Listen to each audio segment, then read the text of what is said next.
Okay, welcome back guys. Berada di HCV Channel. Hari ni kita akan melawat final check untuk rumah ni di idaman Bukit Jelutong. Lepas ni kita akan teruskan projek-projek yang lain yang ada dekat sini. Sebelum final check kita ni, kita review terus lah. Sebutkan masa. Jadi, jom kita start dari rak kasut. Untuk rumah ni maybe dalam satu hari lagi siap. Kita akan tengok dulu. Jadi sekarang kerja-kerja finishing. Kalau korang nampak ada tanda-tanda ni, tinggal nak finishing. Rak kasut ni kita pakai melamine 3 pintu dan semestinya lah soft hinges masuk-masuk je. Wow, full height sampai atas. Yang kedua, kita ada laminate-nya iron dekat sini serta dengan whatstone yang request by customer. Dia dah pasang, boleh letak kerusi dan letak setengah kaki, kiri kerusi boleh 6 kaki. Nice one. Untuk whatstone kita dapat bentuk curve dekat sini, termasuklah laminate di bawah curve juga. Untuk bahagian dalam lah kita ada storage, mana masing-masing kita tak buat pintu terus masuk dalam barang-barang ni. Empat je dalam. Mana jarang pakai, empat je kat dalam. Alright, dan ada juga bahagian fridge unit kat sini. Ini kalau pasang tak apa. Kita akan pasang kemudian buat video dulu. Tak ada video susah. Tu kalau korang nampak mati ni macam saya cakap tadi lah. Ini bahagian-bahagian finishing. Storage unit bro. Nampak? Tak ni. Masih dah ada lagi. Ni boleh lah letak makanan kering ke apa yang besar tak bawah. Dan bahagian atas ni kepulang lah. Ni sekejap Indomie, tiba lapar lah ni. Ini kita ada storage juga. Ni. Oh, sebelah sini kita ada apa? Kita ada pocket door.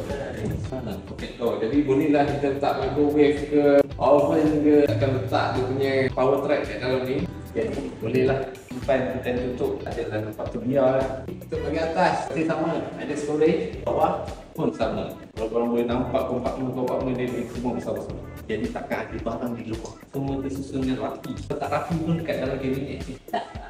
Okay guys, yang dry kitchen pula. Dry kitchen dia kita dah ganti dengan yang baru. Sebab kedudukan dapur dengan sini kena nak lebih kurang macam ni lah. Memang kita terpaksa buang dengan lama ni. Jadi inilah dia. Kita dah letak dah dapurnya kat sini. Ini adalah storage untuk gas. Kebangannya pun kita dah sediakan. Masalah drawer. Whatstone. Ini whatstone termasuklah backsplash. Kita nampak macam yang besar. Cuma kita dah pasang. Cuma kita belum pasang dia punya plug lagi.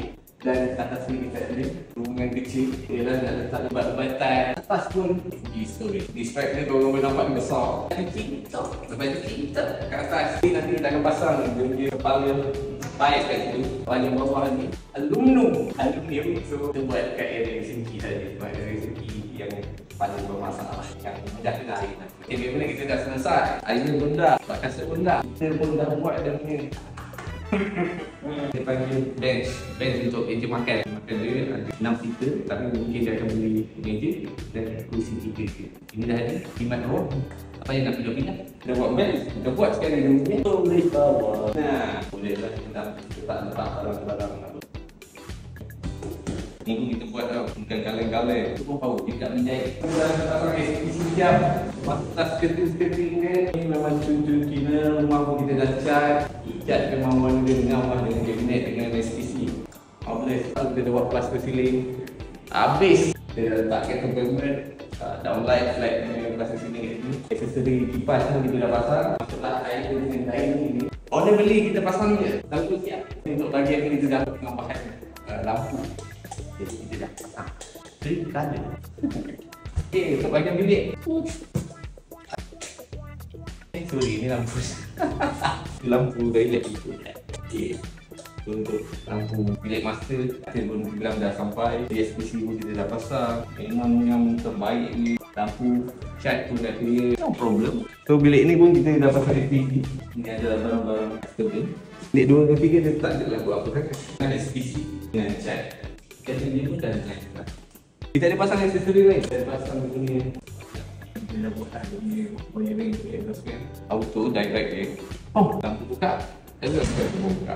Jadi macam biasa guys, kalau korang berminat untuk buat renovation atau decoration, bolehlah menjadi GP. Lebih-lebih utama penduduk idaman. Kerana kita masih berumah setahun tinggal kat sini. Maybe 2-3 bulan lagi. Jadi untuk memudahkan kerja, banyak.